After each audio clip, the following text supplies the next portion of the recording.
नमस्कार। कैसे हैं आप लोग? और जो चुपचाप बैठे हैं वो? समस्या थोड़ी सी चुपचाप रहने वालों की ज्यादा होती है। आप घर पर जाएं और आपकी बीवी एकदम चुप है तो समस्या कम होने वाली कि बढ़ने वाली है? चुपचाप रहने वालों की समस्या थोड़ी ज्यादा होती है। पुलिस वाला आ जाए यहाँ पर और बोले चोरी हो गई, बताओ किसने की, फंसेगा वही जो चुप रहेगा। तो चुप नहीं रहना, टीच कम्युनिकेट प्लीज, बातचीत जारी रखिए। एक सर्वे आया अभी लेटेस्ट, जो मैं थोड़ा सा आपको बताना चाहता हूं। पूरी दुनिया के लोगों ने, यूरोपियन जो एसोसिएशन है उन्होंने हिंदुस्तान के ऊपर सर्वे किया, तो एक जानकारी प्राप्त हुई कि दुनिया में सबसे कम तलाक हिंदुस्तान में होते हैं। दुनिया में सबसे कम तलाक कहाँ होते हैं? हिंदुस्तान में होते हैं। तो रिपोर्ट आई, रिपोर्ट 4-5 पेज की थी। तो पहले पॉइंट पे लिखा था क्योंकि यहाँ पर पति पत्नी झगड़ा बहुत करते हैं। तो रिपोर्ट का पढ़कर मैंने कहा यार ये कैसी रिपोर्ट है, झगड़ा होने से तो तलाक होने चाहिए। लेकिन इस पहली रिपोर्ट के पहले पॉइंट पे लिखा है क्योंकि यहाँ के पति पत्नी झगड़ा बहुत करते हैं। तो मैं बीच में बोल पड़ा, मैंने कहा ये क्या रिपोर्ट है? वो क्या, सुन तो सही दूसरी पार्ट। तो मैंने दूसरी पढ़ी तो वहां पे लिखा कि झगड़ा तो बहुत करते हैं लेकिन झगड़ा खत्म होते ही बात करते हैं। क्या लिखा हुआ था? झगड़ा खत्म होते ही क्या कर लेते हैं? वापस बात कर लेते हैं, और इसलिए रिश्ते लंबे चलते हैं, है ना। हिंदुस्तान ऐसा मुल्क है कि पति पत्नी बहुत तेज झगड़ा करते हैं, इतना तेज झगड़ा करते हैं, लेकिन अचानक घर में मेहमान आ जाए तो ए जी ओ जी इतने प्यार से बात करते हैं जैसे दुनिया में सबसे ज्यादा प्रेम इन्हीं के घर में। ठीक कह रहा हूं कि नहीं कह रहा? पति पत्नी के झगड़ा हो रहा है और बच्चे के चोट लग जाए तो पति पत्नी झगड़े को थोड़ा साइड में रखते हैं और थोड़ा कॉन्सेंट्रेट ऑन सन, है ना, जो अपने बेबी है उसके ऊपर पूरा ध्यान दे देते हैं। वो ये क्या करते हैं? झगड़ा रोज करते हैं लेकिन बातचीत चालू रखते हैं। जैसे दिन भर झगड़ा किया, शाम को फिर बात कर लेते हैं, फिर झगड़ा किया, फिर बात कर लेते हैं, तो जीवन लंबा चलता रहता है। तो मैं सारे शादीशुदा जोड़े जो झगड़ा करते हैं उनको बहुत बहुत बधाई देता हूं कि आपको ये झगड़ा जारी रखना है, कभी भी बंद नहीं करना है, कंटिन्यू झगड़ा जारी रखिए। लेकिन झगड़ा खत्म होते ही बात चालू कर दीजिए। झगड़े में कोई कमी है तो तलवार लेकर आइए, तलवार से झगड़ा कीजिए, लेकिन बातचीत बाद में चालू करनी। झगड़ा खत्म होते क्या करनी है? बातचीत कंटिन्यू करनी है। अगर बातचीत कंटिन्यू करते रहेंगे ना तो जीवन में सारी समस्याओं का हल बातचीत से है। दुनिया के हर महान व्यक्ति ये कहते हैं, देश की बड़ी बड़ी समस्या भी होती है तो कहते हैं बातचीत के जरिए सुलझाओ, है ना। झगड़ा करने का कोई सॉल्यूशन नहीं मिलेगा, बातचीत करेंगे। लेकिन यूरोपियन कल्चर में आप जाएं या वेस्टर्न कल्चर में आप जाएं तो वहां ऐसा नहीं होता। वहां पर क्या होता है? झगड़ा करके दोनों अलग अलग कमरे में सो जाते हैं। फिर क्या होता है? दोनों एक दूसरे के बारे में कुछ भी सोचते हैं। जब कुछ भी सोचते हैं तो सोचने की कोई सीमा नहीं होती, और जब सीमा नहीं होती तो झगड़ा फसाद का रूप ले लेता है। इतनी दूरियां बढ़ जाती है कि तलाक हो जाता है, और वहां तलाक करना भी बड़ा आसान है। एक लाइन में बोलना पड़ता है ब्रेकअप। दोनों समझ जाते हैं कि दोनों को अलग अलग रहना है। इसलिए बातचीत जारी रखेंगे। मैं आपसे पूछूंगा तो जवाब देंगे। कैसे हैं आप लोग? अभी भी कुछ लोग नहीं बोल रहे। देखिए, जब आप कुछ नहीं बोलते हो ना तो सामने वाले को ये मौका देते हो कि वो तुम्हारे बारे में कुछ भी सोच ले। मैंने आपसे पूछा आप कैसे हैं और आप चुप हैं, तो फिर मैं कुछ भी सोच सकता हूं, मेरे को थोड़ी रोक सकते हो आप। मैंने पूछा आप कैसे हैं, आप चुप हैं, तो मुझे लग रहा है इसकी बीवी ने इसको मारा होगा। मेरे को थोड़ी रोक सकते हो आप, मैं कुछ भी सोच सकता हूं। लेकिन ये मैं कब सोचता हूं? जब तुम चुप रहे।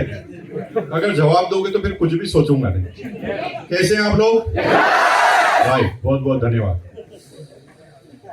मेरा नाम मुकेश कोठारी है और मैं भीलवाड़ा से आया हूं। राजस्थान की एक छोटी सी सिटी है, टेक्सटाइल सिटी के नाम से जानते हैं। 1973 में मेरा जन्म भीलवाड़ा में हुआ। मेरी पूरी एजुकेशन भीलवाड़ा की थी। I am simply BCom. ज़्यादा पढ़ा लिखा नहीं हूँ। यहाँ पर कई लोग होंगे जो मेरे से ज़्यादा पढ़े लिखे होंगे। मैं प्रणाम करता हूँ उनको, और जिंदगी भर कोशिश करूंगा कि मैं आपसे सीखूं। लेकिन मुझे यहाँ पर बुलाया गया सिखाने के लिए, क्योंकि हर व्यक्ति गुरु है। तुम भी गुरु मैं भी गुरु हो जाते हैं शुरू, फिर कौन रोक सकता है? जब गुरु तुम भी हो हम भी हैं, फिर कोई रोक नहीं सकता। प्रॉब्लम तब आती है जब एक व्यक्ति अपने आप को गुरु मान लेता है, सबको चेले समझ लेता है, वहीं पर समस्या चालू हो जाती है। आरसीएम के बारे में हम ज्यादा जानते हैं तो आरसीएम के गुरु हम हैं। जीवन के बारे में आप ज्यादा जानते हैं तो जीवन के गुरु आप हैं। और गुरु कभी एक बनाना ही नहीं चाहिए। गुरु एक बनाओगे तो गुरु की अच्छाइयों के साथ बुराइयां भी हमारे अंदर आएंगी। तो गुरु कभी एक नहीं बनाना। गुरु किसको बनाना? सबको गुरु बनाना, सबको, जो भी सामने आ जाए गुरु बनाना है। और फिल्टर लगाना है दिमाग पर, और बार बार सोचना है कि मुझे इससे क्या सीखना है। जो सीखना है वही सीखूंगा, जो नहीं सीखना है वो नहीं सीखूंगा।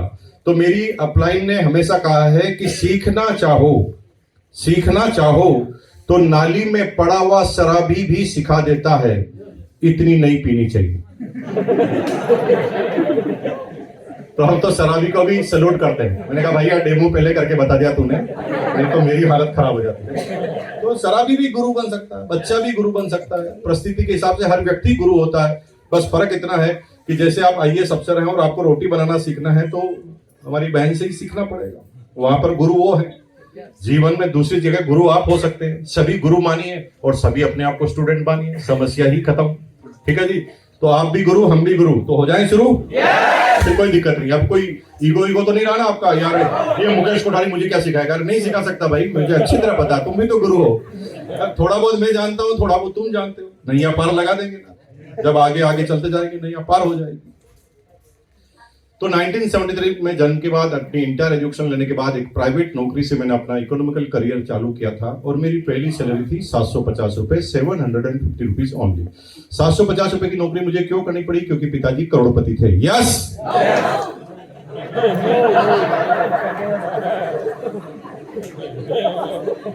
हे भगवान, कुछ लोग तो यहाँ पर ऐसे आए जैसे कोई सत्यनारायण की कथा है। हर जगह ही स्वाहा बोलना कोई जरूरी है? एक जगह बिना सोचे समझे स्वाहा बोले थे, फंस गए ना।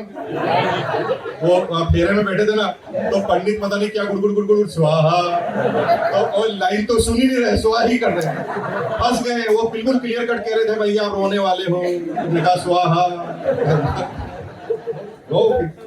इसलिए सोचो समझो यार। ऐसा एक बार क्या हुआ, मैं कहीं सेमिनार ले रहा था यूपी में, वहां के लोग इतने एक्साइटेड थे कि हर बात पे यस ही कर रहे थे। तो मैंने एक वीडियोग्राफर को बुलाया, मैंने कहा भाई मैं इनसे यस कराऊंगा, तू वीडियोग्राफी कर लेना। तो सबको मैंने जोश में भर दिया और फिर मैंने कहा तो फिर आज से आपकी प्रॉपर्टी मेरी। तो फिर क्या वीडियोग्राफी बना दी और फिर कोर्ट तक घसीटा उनको कि इतने सारे लोगों के सामने बोला। तो भाई सोच समझ के यस नो बोलना है, इसे कोई जरूरी थोड़ी हर चीज पे यस करना।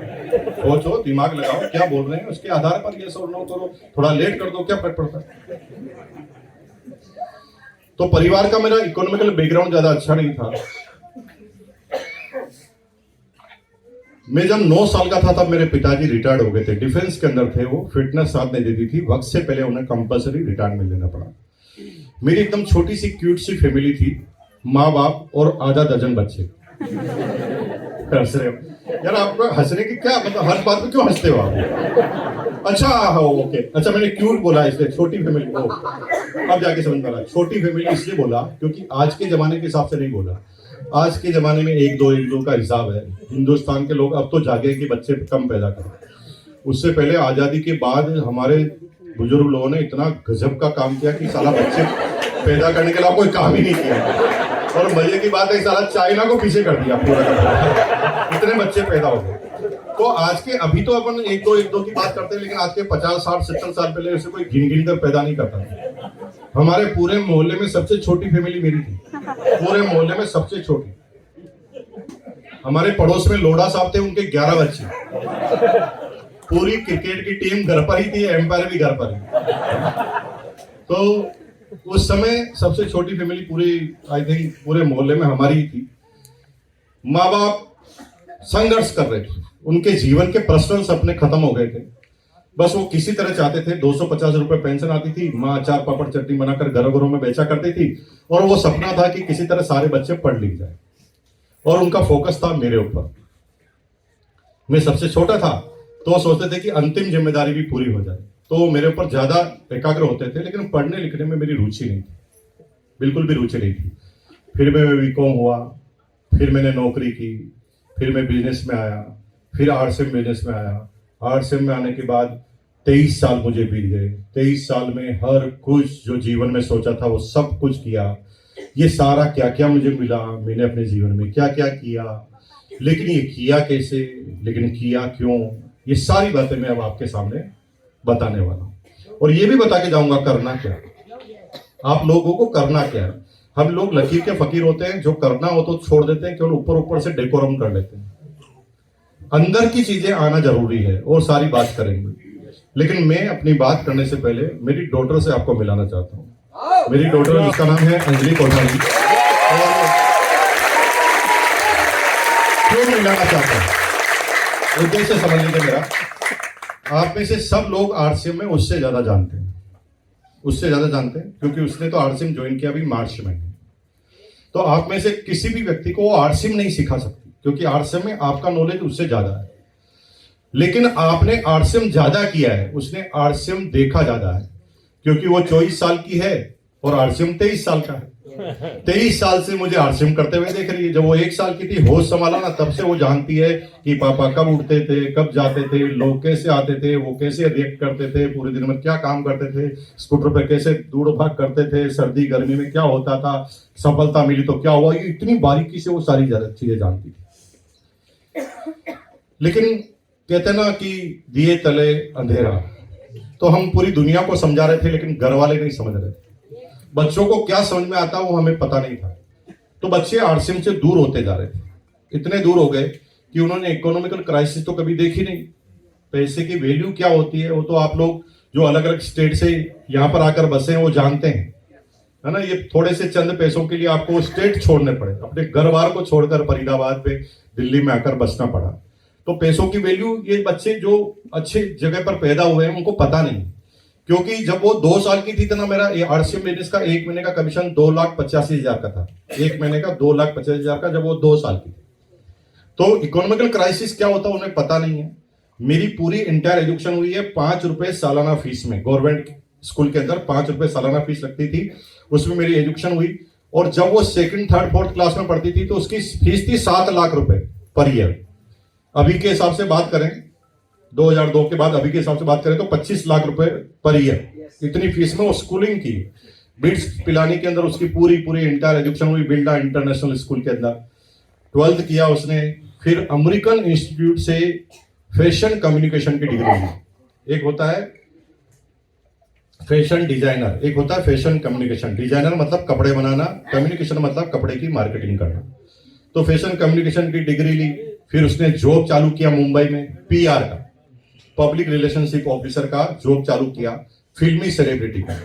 तो शाहिद कपूर, अनिल कपूर, प्रियंका चोपड़ा, इन सबकी वो पीआर रही है। पीआर का मतलब क्या पहले समझ लीजिए। पब्लिक जो होती है ना, उसके अंदर एक सेलिब्रिटी की इमेज कैसी हो, ये पीआर डिसाइड करता है ना। पीआर कहता है ऐसा ऐसा करो ताकि पब्लिक आपके बारे में ये सोचेगी। जैसे नरेंद्र मोदी जी को आपने कोविड में दाढ़ी बढ़ाते हुए देखा कि नहीं देखा?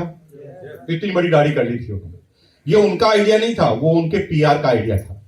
पीआर ने उन्हें समझाया कि कोविड में सब लोग परेशान हैं, नौकरियां छिन रही है, रोजगार जा रहे हैं, भूखे मर रहे हैं लोग बाग, और तुम अगर दाढ़ी बनाकर घूमोगे तो लोगों को तुम्हारे पर गुस्सा आएगा, दाढ़ी बढ़ा लो। और उन्होंने दाढ़ी बढ़ाकर मैसेज दे दिया, भाई और बहनों दुखी तुम अकेले नहीं हो, मैं भी हूं, देखो दाढ़ी बढ़ा। ये पीआर का काम होता है। पद्मावत फिल्म आपने देखी? तो पद्मावत फिल्म में फिल्म रिलीज होने से पहले, फिल्म की शूटिंग होने से पहले केस हो गए। अरे भाई अभी फिल्म में है ही क्या यही पता नहीं है, तो पहले कैसे केस हो सकते हैं? तो मजे की बात यह है, केस होते नहीं, पीआर के द्वारा करवाए जाते हैं। पब्लिक ताकि सोचे कि इसके अंदर कोई खास बात है। केस हुआ इसका मतलब इसको देखना ही। कहीं पर भी 2 आदमी झगड़ा करते हैं तो हमारी आदत क्या होती है, हम सुनते हैं झगड़ा क्यों हो रहा है ना। क्योंकि जब तक क्यूरियोसिटी पैदा नहीं करते तब तक आदमी हिट नहीं होता। तो हर सेलिब्रिटी के, फिल्मी सेलिब्रिटी, जितने भी सितारे हैं, राजनीतिक सितारे हैं, सबके पीआर होते हैं। और वो पीआर ये डिसाइड करते हैं कि पब्लिक में इसकी क्या बात जानी चाहिए, क्या चीजें अखबार में छपनी चाहिए। वो अखबार वालों को भी कंट्रोल करते हैं पीआर वाले। तो पीआर की जॉब की, जब वो ट्रेनिंग पीरियड में थी तब 1 लाख सैलरी थी। पहले साल जब वो ट्रेनिंग पीरियड में थी तब 1 लाख रुपए पर मंथ की सैलरी थी। 10 साल वो पीआर में काम करती तो 15 लाख रुपए पर मंथ कमा लेती। लेकिन 2 साल जॉब करने के बाद उसे अच्छी तरह पता चल गया कि नौकरी क्या है, ये फिल्मी सितारों की चकाचौंध क्या है। और 2 साल नौकरी करने के बाद वो आरसीएम बिजनेस में आई। अभी फुल टाइम आरसीएम बिजनेस के अंदर है। और वो क्यों आई? इतनी बड़ी जॉब छोड़कर, सब कुछ उसके पास था, है ना, सारा इंफ्रास्ट्रक्चर उसके पास था, फिर उसे क्या जज गई, वो क्या सोचकर इसमें आई। अभी सबसे बड़ा चैलेंज क्या है, जो यंग जनरेशन के लोग हैं ना, उनके सोचने का नजरिया अलग है। वो चकाचौंध में रहते हैं, वो आईआईटी इंजीनियर करेंगे, डॉक्टर करेंगे, इंजीनियर बनेंगे। उनको पता नहीं कि कितने बड़े पापड़ बेलने पड़ने सकते हैं आपको वहां पर जाने के बाद। और जितनी भी जगह पर आप पढ़े लिखे करके आगे पहुंचेंगे ना, वहां पर आपको कहीं ना कहीं किसी न किसी के बॉस के नीचे ही काम करना पड़ेगा।